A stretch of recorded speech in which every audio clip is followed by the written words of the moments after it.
Sir আপনার চা। আমি না, শোনো, স্যার কিছু কইবেন স্যার? তুমি না বলেছিলে তোমার একটা ছেলে আছে? হ স্যার। কি করছে ইদানিং? লেখাপড়া করতেছে স্যার। তাই? ওর জন্য একটা চাকরি আছে। সত্যি কইতেছেন স্যার? হ্যাঁ। কিসের চাকরি? আমাদের জামশেদকে তো চেনো, দারোয়ান। বেটা মহা ফাঁকিবাজ, সারাদিন চেয়ারে বসে বসে ঘুমোয়। গতকালকেও আমার গেটে দুটো ফকির এসেছিল। ও যদি জেগে থাকতো তাহলে ওরা আসতে পারতো। ওকে ভাগিয়ে দেবো।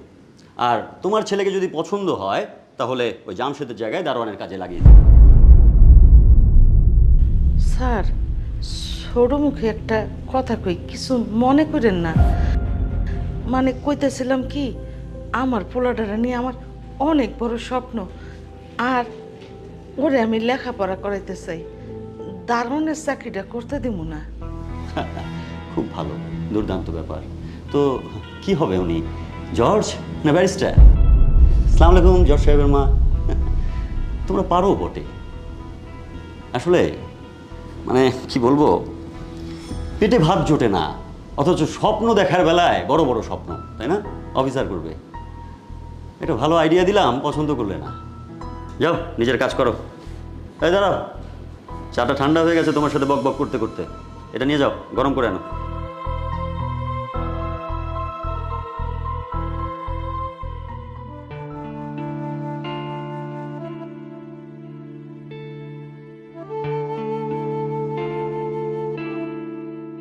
কি রে বাজান, মন খারাপ করে বই আসছস? না মা, তেমন কিছু চিন্তা করছি না। আসলে পড়াশোনা প্রায় শেষ, এখন চাকরি বাকরি নিয়ে একটু চিন্তা ভাবনা করছি আর কি।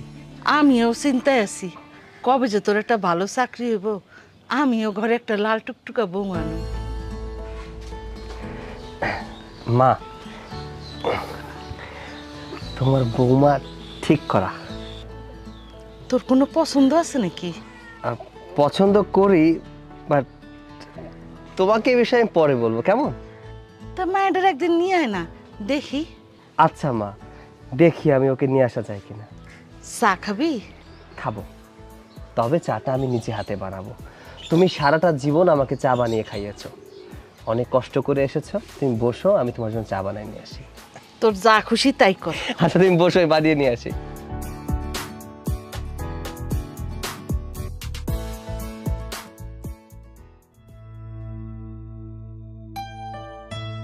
এই টাইমেই তো আসার কথা। মনি শোনো। জি, আমাকে বলছেন? জি হ্যাঁ। বলুন কি হয়েছে? অনেক দিন থেকে তোমাকে একটা কথা বলতে চাচ্ছিলাম, কিন্তু কিভাবে শুরু করব বুঝতে পারছি না। কি বলতে চাচ্ছেন সরাসরি বলে ফেলুন, কারণ এখানে দাঁড়ানোর মতো সময় আমার কাছে নেই। ব্যাপারটা হয়েছে কি, আমার না তোমাকে অনেক ভালো লাগে। বেসিক্যালি মানে ওই ভালোবাসেন? জি হ্যাঁ। আমি জিজ্ঞেস করেছি আপনি কি আমাকে ভালোবাসেন? জি হ্যাঁ, সেটা তো দেখেই বুঝতে পারছি।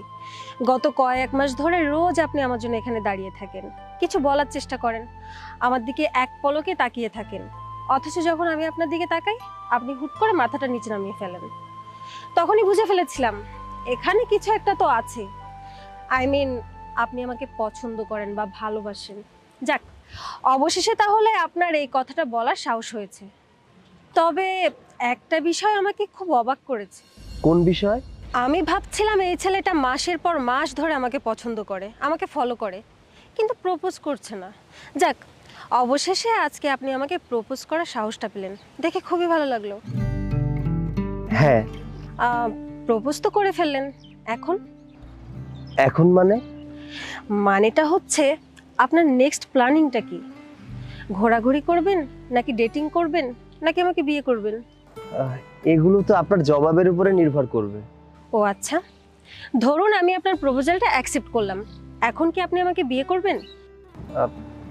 প্রত্যেক মানুষই চায় তার ভালোবাসার মানুষটাকে বিয়ে করতে, সংসার করতে। তার মানে আপনি আমাকে বিয়ে করতে চান, তাই তো? জি। ভালো কথা। কিন্তু আমার বাবার সঙ্গে কথা বলার সাহস আছে কি? জি আছে। তাহলে আপনি একটা কাজ করুন, বিকালে আপনি আমাদের বাসায় আসুন, আমার বাবার সঙ্গে আমাদের বিয়ের ব্যাপারে কথা বলে যান। আপনি আমার সাথে মজা করছেন না তো? মোটেও না। আমি কেন আপনার সঙ্গে মজা করতে যাব? আমি যেটা বলছি সত্যি বলছি। আপনি যদি চান তাহলে আপনার বাবার সাথে আমি কথা বলতে রাজি আছি। আমি রাজি আছি, বিকালে আপনি আমাদের বাসায় আসুন। বাসার অ্যাড্রেসটা?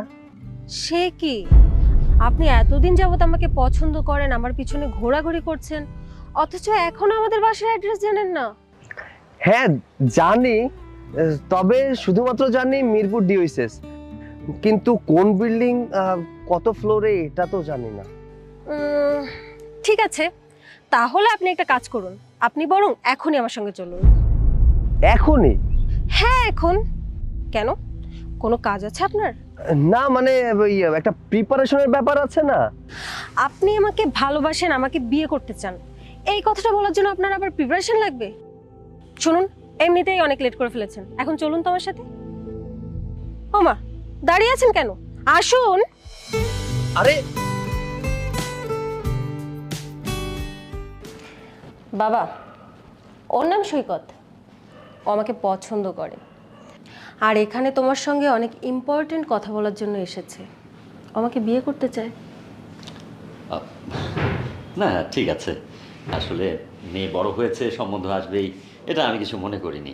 আর এখনকার আধুনিক যুগ। তো বাবা তুমি কি করো? জি আঙ্কেল, মাত্র পড়াশোনা শেষ করলাম। মাশাল্লাহ মাশাল্লাহ। তো বাবা, তোমার বাবা মা কি করে? বাবা, এসব কথা বাদ দাও না, অন্য কোনো প্রশ্ন করো। বাবা তুমি থাকো কোথায়? কোরাল বস্তিতে। বাবা, এসব কথা বাদ দাও না, ওকে আমি এখানে এনেছি একটা সারপ্রাইজ দেওয়ার জন্য। জানো তো, আমাদের বাসার বুয়া না দারুণ চা বানায়, খেতে এত টেস্ট। ওয়েট, বুয়া এক কাপ চা নিয়ে আসেন তো।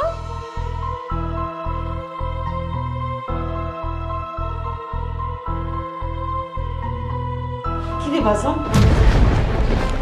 তুই এখানে?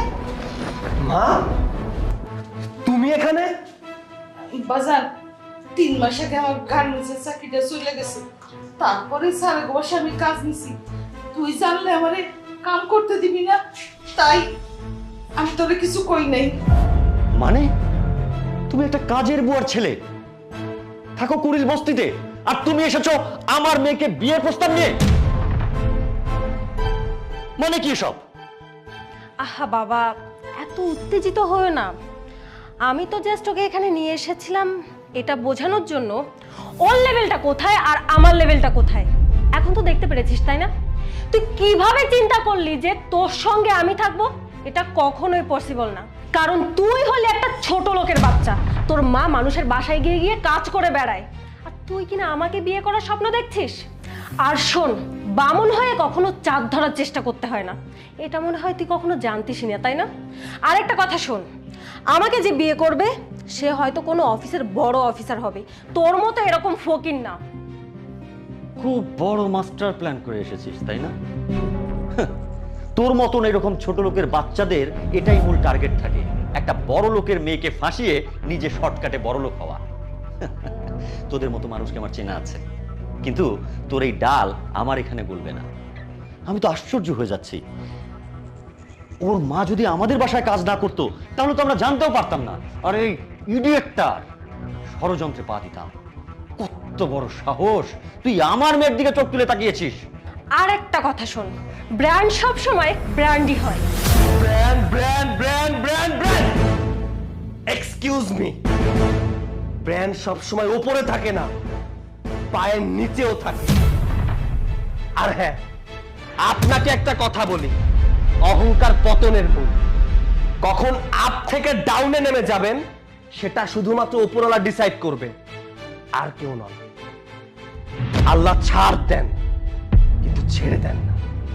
মা চলো, এই বাড়িতে আর এক মুহূর্ত না। আমি যদি জানতাম তুমি এখানে চাকরানির কাজ করো, কখনোই তোমাকে এখানে কাজ করতে দিতাম না।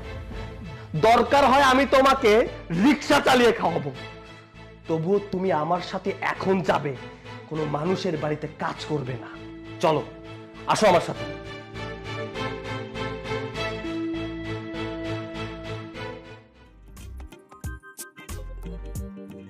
কি রে মা, জামাই কই? পিয়ন তো বললো যে অফিসের কাজে একটু বাইরে গেছে, হয়তো চলে আসবে।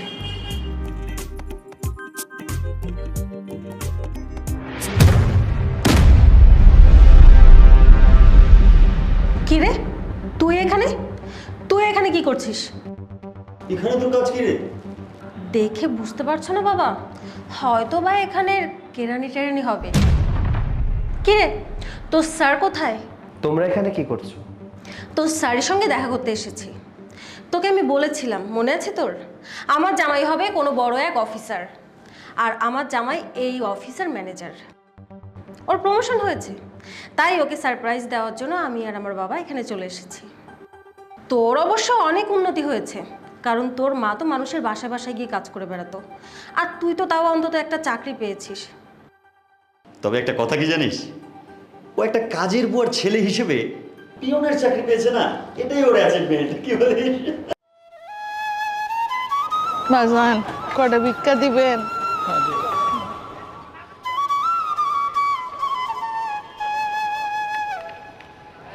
আল্লাহ আপনার ভালো করুক।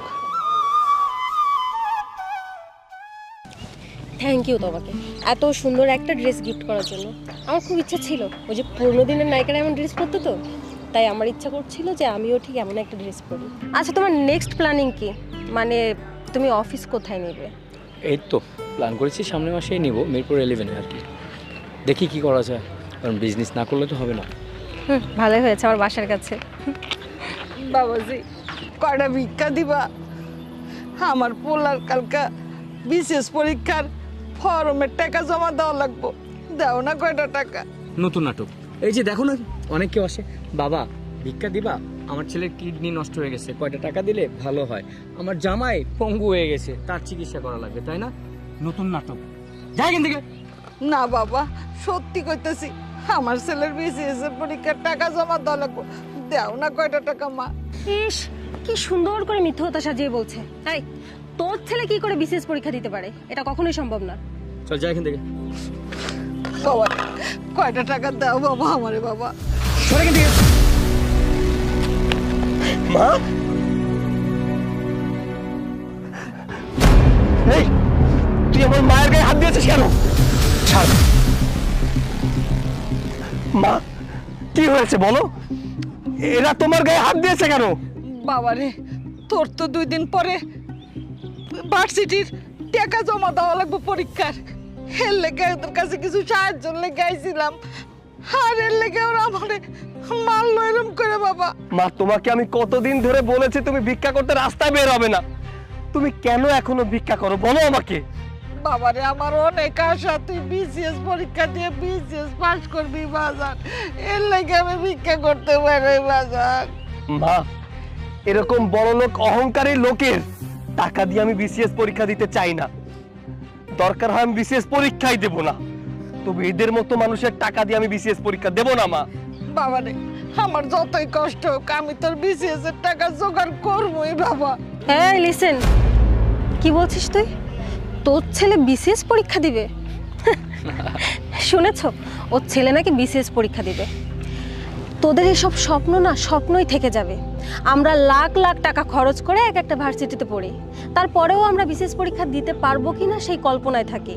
আর তোরা কিনা এরকম ফকির হয়ে এসব চিন্তা ভাবনা করিস? দেখেছো মা, এদের মন মানসিকতা কেমন দেখেছো?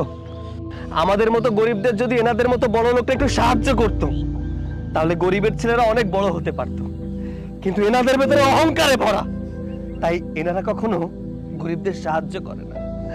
মা, তুমি চিন্তা করো না, আল্লাহর উপরে ভরসা রাখো, সব ঠিক হয়ে যাবে।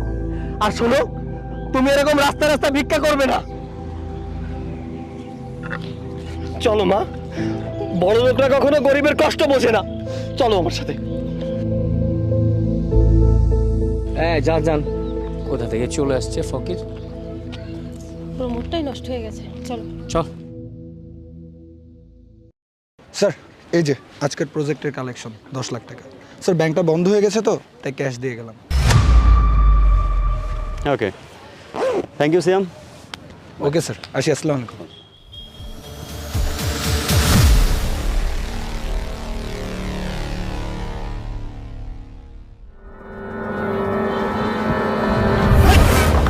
একদম চুপ, একদম করবি না।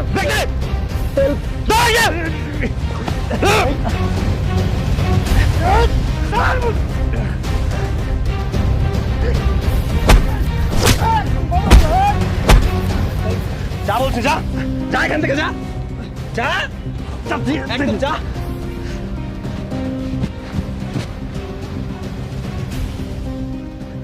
বাবা, তোমাকে অসংখ্য ধন্যবাদ। তুমি আমার অনেক বড় উপকার করেছো। যাক, আপনি ঠিক আছেন, এটা শুনেই ভালো লাগছে।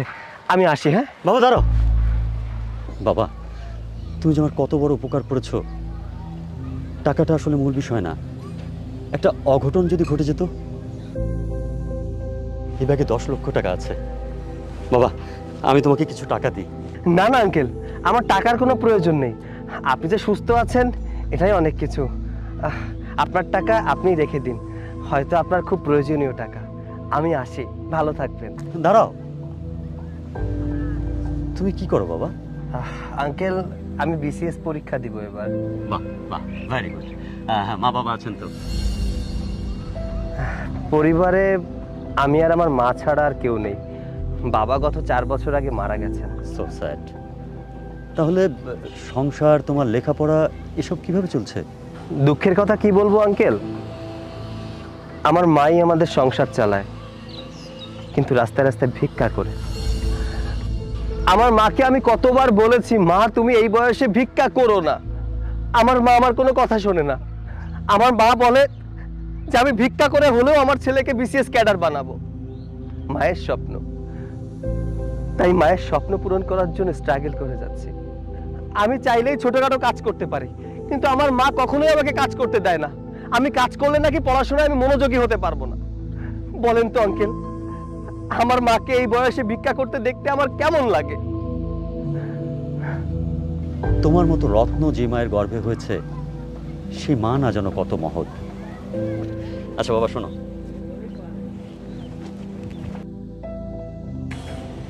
এটা আমার কার্ড। তুমি কালকে আমার অফিসে একটু দেখা করো। আচ্ছা ঠিক আছে, আসসালামু আলাইকুম। ওয়ালাইকুম আসসালাম।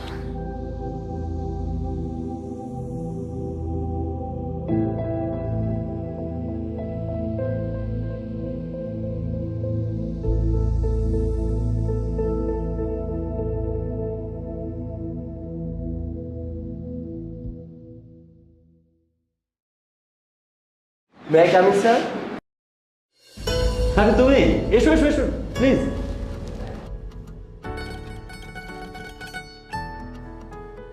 বসো। ফাইনালি চলে এলে। তোমার নাম কি? স্যার আমার নাম সৈকত। সৈকত। তোমাকে কেন ডেকেছি জানো? না স্যার। আসলে আমি দীর্ঘদিন ধরে তোমার মতোই একজন সৎ যোগ্য মানুষ খুঁজছিলাম। তোমার সততা আমাকে মুগ্ধ করেছে। তবে কিছু বলার আগে আমি আমার জীবনের কাহিনী কিছুটা তোমাকে বলতে চাই। জীবনের শুরুতেই আমার একজনের সাথে প্রেম হয়, তাকে বিয়েও করি। কিন্তু অর্থের পিছনে এত ছুটি, স্ত্রীকে সময় দিতে পারিনি। এবং বিয়ের 3 বছরের মাথায় দুরারোগ্য ব্যাধিতে আমার স্ত্রী মারা যায়। তাকে আমি খুব ভালোবাসতাম জানো, যে কারণে জীবনে আর বিয়ে করিনি। এরপরে শুধু ব্যবসা ব্যবসা ব্যবসা, টাকা টাকা টাকা, টাকাই গড়েছি, বিশ্বস্ত মানুষকে পাইনি। গতকালকে তোমার সাথে দেখা হওয়ার পর থেকে আমি ভাবছিলাম তোমার মতো মানুষই আমার দরকার।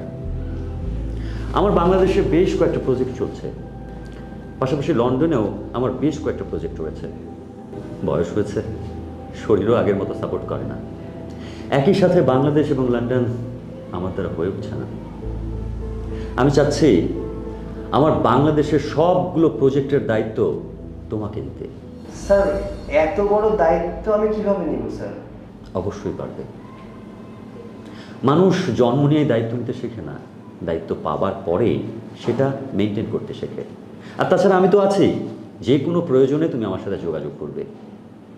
সৈকত, আমি একটা সৎ যোগ্য মানুষ খুঁজছিলাম, আর তোমার মাঝে আমি আমার সেই ইয়ং এজটা দেখতে পাচ্ছি। তুমি না করো না বাবা, তুমি যদি রাজি হও আমি উকিলকে ডেকে সব প্রসিডিওর কমপ্লিট করছি। স্যার, আপনি যদি আমার সাথে থাকেন ইনশাআল্লাহ আমি দায়িত্ব নিতে পারবো। বাবা, তুমি আমাকে অনেক বড় একটা চাপ থেকে মুক্ত করলে। আর বাবা, তুমি নিজেকে কখনো ছোট ভেবো না যে আমাকে দান করেছে। তুমি কিন্তু বিসিএস পড়ছো, আর বিসিএস সবাই পড়তে পারে না। একজন যোগ্য মানুষই বিসিএস পড়ার সাহস করতে পারে, আর সেই যোগ্যতার জন্যই আমি তোমাকে এই দায়িত্ব দিতে চাচ্ছি। আপনি দোয়া করবেন আমি যেন আমার দায়িত্বটা সঠিকভাবে পালন করতে পারি। অবশ্যই, আমার দোয়া সব সময় তোমার সাথে আছে। বসো, চা বলছি। না স্যার, চায়ের অর্ডার দিতে হবে না। মা বাসায় একা আছে তো, মাকেই সংবাদটা দিতে হবে। আমি তাহলে আসি। ঠিক আছে, আমি তাহলে সব প্রসিডিওর কমপ্লিট করছি। স্যার ঠিক আছে স্যার, তাহলে আমি আসি। আসসালামু আলাইকুম। ওয়ালাইকুম আসসালাম।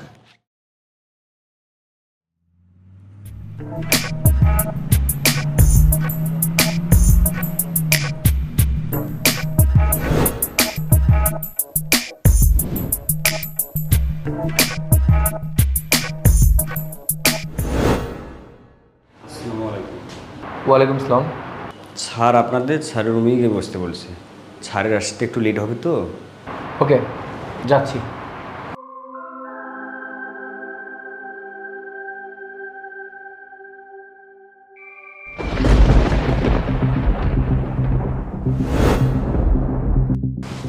কি ব্যাপার, দাঁড়িয়ে পড়লেন কেন? বসুন। আপনাদেরকে দেখলে অনেক চিন্তিত মনে হচ্ছে, দাঁড়িয়ে কথা বলতে পারবেন না। বসুন। তো বলুন, কি প্রয়োজনে এসেছেন? তো তুমি, আপনি এখানে? আপনারা কি এখানে আমার বায়োডাটা নিতে এসেছেন নাকি আপনাদের কোনো প্রয়োজনে এসেছেন?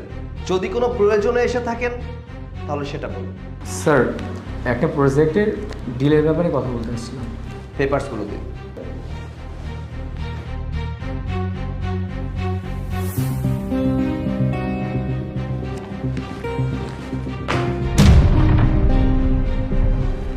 আপনাদের এই প্রজেক্টের ব্যাপারে আমার এখানে অনেক আগে থেকেই কমপ্লেন ছিল। আপনাদের এই পেপার তো ইল্লিগাল পেপার। ইল্লিগাল পেপারে আমি সাইন করতে পারবো না। স্যার প্লিজ, এই প্রজেক্টটা ক্যান্সেল করবেন না। এই প্রজেক্টের জন্য আমি 50 লাখ টাকা ব্যাংক থেকে লোন নিয়েছি।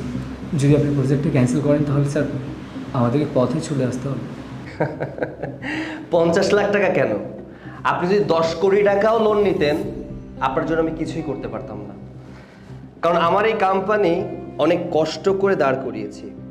আপনারা যে পেপারস নিয়ে এসেছেন, এই পেপারসে দেখা যাচ্ছে অনেক গরিবের অনেক বস্তি উচ্ছেদ করা, সেখানে আপনারা বিল্ডিং করতে যাচ্ছেন। বাট আমার এই কোম্পানি থেকে আপনাদের কোনো হেল্প করতে পারবে না। আচ্ছা, আপনার কি মনে আছে আমার মা ভিক্ষা করতেন? আমার মা অনেক কষ্ট করে টাকা জোগাড় করতেন। আপনাদের কাছে কি হাত পেতেছিলেন, আপনারা তাকে লাথি মেরেছিলেন। কি মনে পড়ছে? ভাগ্যের কি নির্মম পরিহাস দেখেছেন? আজ আপনারা কোথায় আর আমি কোথায়? সৃষ্টিকর্তা চাইলে অনেক কিছুই করতে পারেন। 7 তলা থেকে গাছতলা, গাছতলা থেকে 7 তলা। যাই হোক, আপনাদের জন্য আমি কিছুই করতে পারবো না। আপনারা আসতে পারেন। স্যার প্লিজ স্যার, একটু প্রজেক্টটা দেখুন না। Shut up. আপনারা যে পেপারস দেখিয়েছেন আমি আগেও ক্লিয়ার করেছি, এখানে গরিবরা থাকে। গরিবরা ছোট ছোট বস্তি করে সেখানে বসবাস করে। ইল্লিগাল ওয়েতে আপনারা সেখানে বিল্ডিং করতে চাচ্ছেন। আপনাদেরকে তো থানায় দেওয়া উচিত। আপনাদেরকে এখনো বলছি, বেরিয়ে যান, না হলে আইনগত ব্যবস্থা নিতে বাধ্য।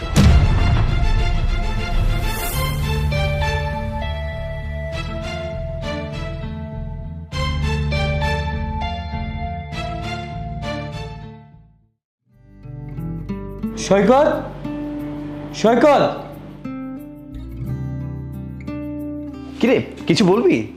হ্যাঁ, এক কাজ কর, দোকানে যাবি, এক প্যাকেট ব্যানসন সিগারেট নিয়ে আসবি, আর বাকি টাকা আমার ফোনে রিচার্জ করে দিস। আচ্ছা ঠিক আছে।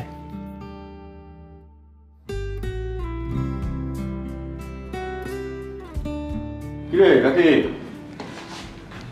বাবা, একটা গুরুত্বপূর্ণ কথা বলতে এসেছি। কি কথা বাবা? গতকাল রাতে সৈকতকে ফাঁসলিয়ে ব্ল্যাঙ্ক স্ট্যাম্পে সাইন দিয়েছি। কি বলছো বাবা? এটা তো খুব খুশির খবর। এখন আর আমরা কারো বাপের আশ্রয় নেই, বরং এই সমস্ত প্রপার্টি এখন আমাদের। ঠিকই বলেছো বাবা, আজ থেকে গাড়ি বাড়ি সব সম্পত্তি আমাদের, আমরা কারো বাপের অধীনে থাকবো না। এখন মূল কাজ হলো ওকে এই বাড়ি থেকে বের করে দেয়া। এটা নিয়ে তুমি চিন্তা করো না বাবা, আমি প্ল্যান করে দিব। কিন্তু এমনভাবে বার করবি যাতে সাপও মরে, লাঠিও না ভাঙে। চিন্তা করো না বাবা, আমি তো তোমারই সন্তান, তাই না? ওকে, প্ল্যান বানা।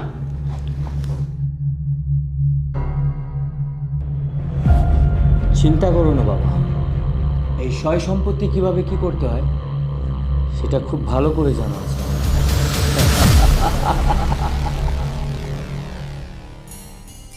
মামা, এক প্যাকেট সিগারেট দাও তো।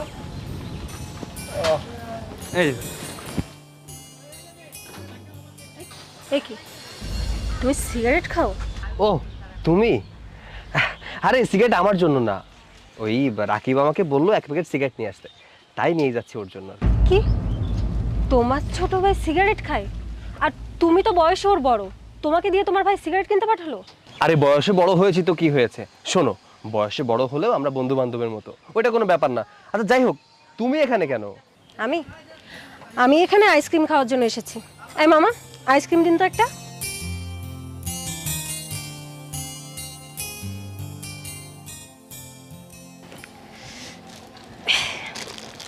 আচ্ছা শোনো, বিকালে তাহলে দেখা হচ্ছে, আমি এখন আসি। আর এই আইসক্রিমের বিলটা মামাকে দিয়ে দিও। আচ্ছা ঠিক আছে। বাবা কত হলো? 200 টাকা। এই যে।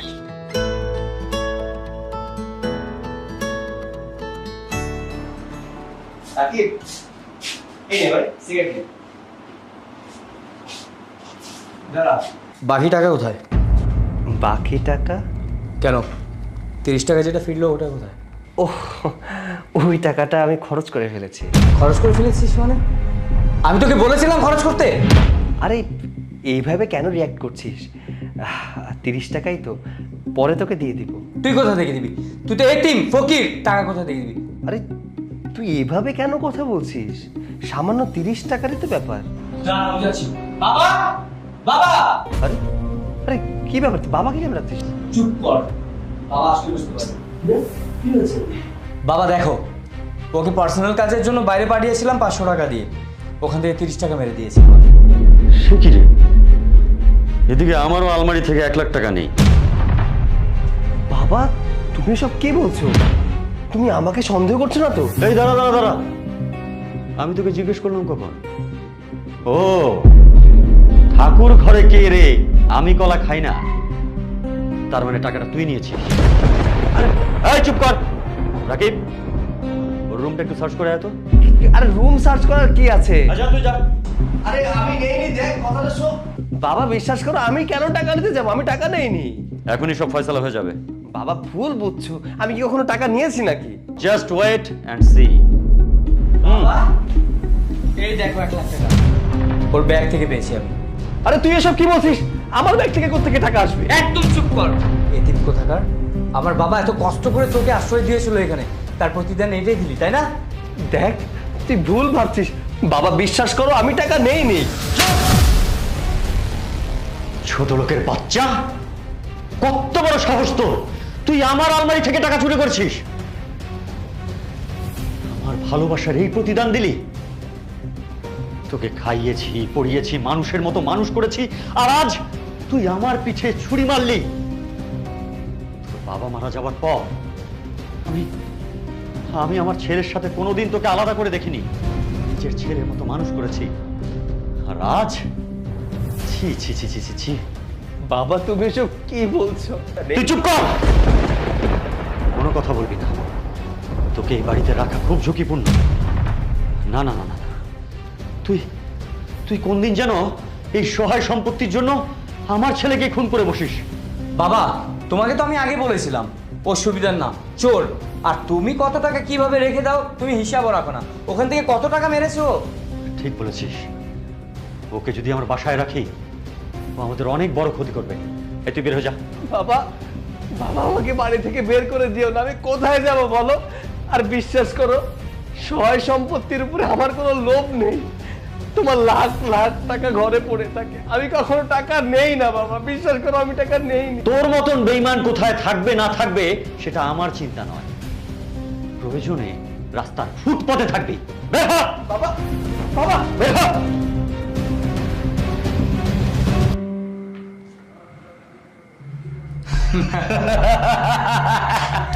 প্ল্যানটা কেমন ছিল বাবা? একেবারে মাস্টার প্ল্যান। কিছুদিনের মধ্যে তো তোমার গ্রাজুয়েশন কমপ্লিট হয়ে যাবে। গ্রাজুয়েশন কমপ্লিট করার পর জব করবে নাকি বাবার বিজনেস সামলাবে? আমি চাইলে বাবা বিজনেসে না করবে না, বাট আমার ইচ্ছা আছে নিজে কিছু করার। মানে কি, তোমার বাবার এত বড় বিজনেস থাকা সত্ত্বেও তুমি জব করবে? দেখো, আমি বলতে চাচ্ছি কি, শিহাবকে কিন্তু আমার একটু সুবিধার মনে হয় না। কখন দেখবে তোমার বাবা সব সম্পত্তি নিজের নামে লিখে নিয়েছে। এতে সমস্যা কোথায়? এটা তো ওর অধিকার, তাই না? অধিকার মানে? ওর কথার মানেটা আমি বলছি। তুমি কি ভেবেছো ও আমার আপন ভাই? না, ও তো এতিম, রাস্তার ফকির। ওকে দয়া করে আমার বাবা বাসা নিয়ে আসছে। মানে কি? আমার কথা বিশ্বাস না হলে তুমি ওকে জিজ্ঞাসা করো। সৈকত, ও এসব কি বলছে? ও যা বলছে তা কি সত্যি? হ্যাঁ সত্যি, বাট তুমি এভাবে রিয়েক্ট করছো কেন? তুমি তো আমাকে কখনো বলনি আজমল আঙ্কেলের আপন ছেলে তুমি না। তুমি তো আমাকে কখনো জিজ্ঞাসা করোনি, আর তাছাড়া তুমি আমাকে ভালোবাসো। আমি তার আপন ছেলে না পালিত ছেলে, এতে কি আসে যায়? চুপ থাক ফকিরের বাচ্চা, তোর কাছে আমি কি জিজ্ঞেস করবো? হ্যাঁ, তুই এতদিন যাবত আমার সঙ্গে মিথ্যা কথা বলেছিস। তুই আমাকে মিথ্যা কথা বলে আমার সঙ্গে রিলেশন করেছিস। তুই কি করে ভাবলি তোর মতো ফকিরের সঙ্গে আমি রিলেশন করব, তোকে ভালোবাসবো, তোকে বিয়ে করব? ওটা আমার পক্ষে কখনোই পসিবল না। আমি তোকে কখনোই বিয়ে করব না, আর তোর এই স্বপ্নটা স্বপ্নই থেকে যাবে। শোন, আজকের পর থেকে তুই তোর এই চেহারাটা আমার সামনে কখনো আনবি না, এতিমের বাচ্চা কোথাকার। বাদ দাও নীলা, ওর সাথে কথা বলে টাইম ওয়েস্ট করার দরকার নেই। চলো, আমি তোমাকে পৌঁছে দেবো।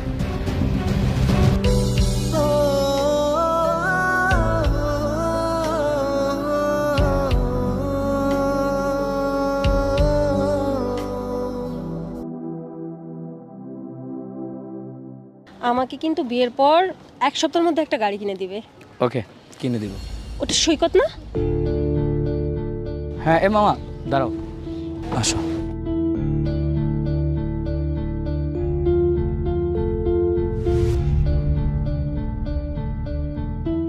কিরে, এটা তোর ব্রেকফাস্ট নাকি লাঞ্চ?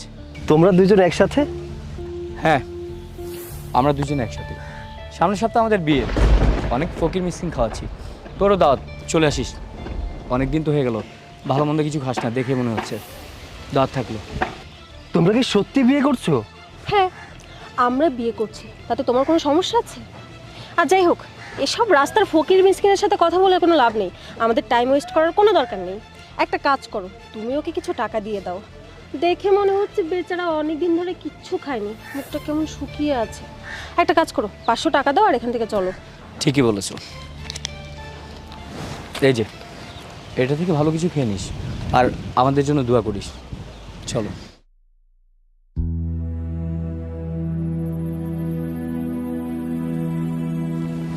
যাও মামা, সোজা চলে যাও। হ্যাঁ বন্ধু, তোর আসতে কতক্ষণ লাগবে? হ্যাঁ, এখনো 5 মিনিট। বাবা, আমি সকাল থেকে কিছু খাইনি বাবা, আমাকে খাওয়ার জন্য কটা টাকা দিতে পারেন? আচ্ছা ছোট লোকের বাচ্চা তো সাহস কি করে, হ্যাঁ? তো নোংরা হাত দিয়ে আমার শরীরে টাচ কর। ধ্যাৎ, ছোট লোকের বাচ্চা। আরে আরে আরে কি ব্যাপার, উঠুন উঠুন। আরে বাবা তুমি? চাচা, আপনি? আপনার এই অবস্থা কেন? সব পাপের ফল রে বাবা, পাপের ফল। তোমার সাথে যে অন্যায় করেছি সেই অন্যায়ের শাস্তি। তোমাকে বের করে দেওয়ার পর রাকিব আমার সহায় সম্পত্তি সব কিছু ওর নামে লিখিয়ে নিয়ে আমাকে ঘাড় ধাক্কা দিয়ে বাড়ি থেকে বের করে দেয় বাবা। কিন্তু বাবা পেট তো মানে না, আজ পেটের দায়ে আমি ভিক্ষা করছি বাবা। আপনি এসব কি বলছেন? আচ্ছা চাচা, আপনি কোনো চিন্তা করবেন না, আজ থেকে আপনি আমার সাথেই থাকবেন। আমার সাথে চলুন। তোমার সাথে এত বড় অন্যায় করেছি, তারপরেও তুমি? হ্যাঁ, একদিন আপনি গলা ধাক্কা দিয়ে আমাকে রাস্তায় বের করে দিয়েছিলেন, আর আজকে আপনাকে রাস্তা থেকে তুলে নিয়ে আমি বাসায় যাচ্ছি। সৃষ্টিকর্তা চাইলে সবকিছুই করতে পারেন। আমার বাবার রক্ত আমার গায়ে বইছে, তাই একজন অসহায় ব্যক্তিকে রাস্তায় ফেলে যেতে পারছি না। চলুন আমার সাথে, আসুন।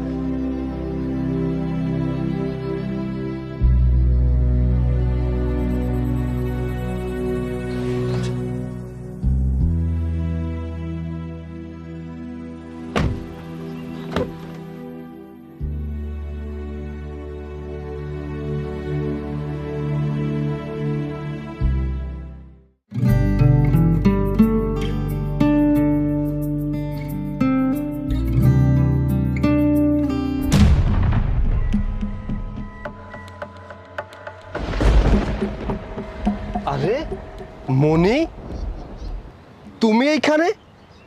তোমার এই অবস্থা কেন? হ্যাঁ, আমি এখানে। আমার অনেক খারাপ অবস্থা জানো তো। তোমার সাথে সেদিন দেখা করার পরে রাকিবের সঙ্গে আমার বিয়ে হয়ে যায়। রাকিবের সাথে বিয়ে হওয়ার পর থেকে না অনেকটা চেঞ্জ হয়ে যায়। রোজ রোজ বাইরে থেকে নেশা করে আসে, আর এসে ইচ্ছে মতো আমার উপর অত্যাচার করে। জানো তো, আমাকে প্রচুর মেরেছে। আমার শরীরের প্রত্যেকটা জায়গার ওর মারের দাগ। আমি আর সহ্য করতে পারছি না। আমার জীবনটা পুরো অতিষ্ঠ হয়ে গেছে। বাসায় একটা কুকুর থাকলেও না, সবাই তাকে দুবেলা ঠিকমতো খেতে দেয়, কিন্তু ওরা আমাকে ঠিকমতো খেতেও দেয় না। আমি আর সহ্য করতে পারছি না। হয়তো তোমার সঙ্গে আমি খারাপ ব্যবহার করেছি, তার ফলে এটা। থাক থাক, আর তোমার কিছু বলতে হবে না। আমি সবকিছুই বুঝতে পেরেছি। যে সুখের জন্য তুমি চলে গিয়েছিলে, হারিয়ে গেছে সব সুখ, তাই না? আচ্ছা যাই হোক, একটা কথা বলো তো, তুমি কি আমাকে আগের মতো ভালোবাসো? হ্যাঁ, তোমার কথা আমার খুব মনে পড়ে, কিন্তু কি করার, আমি নিজেই অপরাধী। আমি নিজেই তোমাকে ছেড়ে চলে এসেছি। কোন মুখ নিয়ে আমি তোমার সামনে গিয়ে দাঁড়াতাম বলো? আমি যদি তোমাকে সেই সুযোগটা দিতে চাই, তাহলে তুমি কি সেই সুযোগটা নেবে? সত্যি বলছো? তুমি আমাকে আরেকটা সুযোগ দিবে? আমি অবশ্যই তোমার সঙ্গে থাকতে চাই। ও আচ্ছা, তাহলে রাকিবের কি হবে? রাকিবের কি হবে সেটা আমি কিভাবে জানবো? আর আমার জানারও কোনো ইচ্ছে নেই। আমি এখন তোমার সঙ্গেই থাকতে চাই, কারণ এখন তোমার সব কিছু আছে। চলো, আজকে থেকে আমরা সব কিছু নতুন করে শুরু করব। চলো তো। ছাড়ো, অনেক হয়েছে। নাটক করতে করতে আমার জীবনটা তুমি শেষ করে দিয়েছো। আবার নতুন করে কি নাটক সাজাচ্ছ? ভালোবাসা না টাকা দিয়ে হয় না মনি। ভালোবাসতে গেলে মনের প্রয়োজন। ভালোবাসা দিয়ে সবকিছু অর্জন করা যায়, কিন্তু টাকা দিয়ে ভালোবাসা পাওয়া যায় না। আরে তোমাকে তো আমি মন থেকে ভালোবেসেছিলাম। তুমি আগেও লোভী ছিলে, এখনো লোভীই আছো। যখন শুনলে আমার কাছে টাকা পয়সা ছিল না, রাকিবের সবকিছু, তখন তুমি আমার ভাইয়ের হাতটা ধরলে। আর এখন যখন শুনছো যে আমার কাছে সবকিছু হয়েছে, টাকা পয়সা, বাড়ি গাড়ি, ধন সম্পত্তি সবকিছু হয়েছে, তুমি আবার আমার রাকিবকে, আমার ভাইকে ছেড়ে আমার হাতটা ধরতে চাচ্ছ। আসলে কি জানো, তোমার মতো মেয়েরা কখনো ভালোবাসা পায় না। আজ আছে তো কাল নেই। আজ যদি তোমাকে আমি গ্রহণ করি, তাহলে কাল যে তুমি আমাকে ছেড়ে চলে যাবে না তার কোনো গ্যারান্টি আছে? নেই। শুধুমাত্র এটা দেখার জন্যই তোমাকে অফারটা দিলাম যে তুমি আগের মতো আছো নাকি চেঞ্জ হয়ে গেছো। দুর্ভাগ্যবশত তুমি চেঞ্জ হওনি, আগের মতোই আছো। সো তোমার মতো মেয়েকে আমার জীবনে দ্বিতীয়বার গ্রহণ করা ইম্পসিবল। So good bye.